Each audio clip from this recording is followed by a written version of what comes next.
खबर शामिल करते हैं रहीम जार खान से, जहां ABC न्यूज के डिप्टी ब्यूरो चीफ जाम जहांजेब खमड़ा की रिपोर्ट के मुताबिक मिलावट माफिया के खिलाफ पंजाब फूड अथॉरिटी की भरपूर कार्रवाइयां जारी।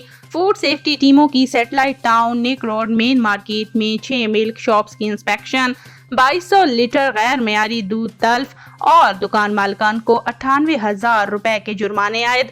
टेस्ट के दौरान दूध में पानी की मिलावट पाई गई है। दूध में फैट, कुदरती गजाइयत की कमी भी पाई गई। हजारों लीटर दूध तलफ करके दुकान मालिकान को भारी जुर्माने आयद कर दिए गए।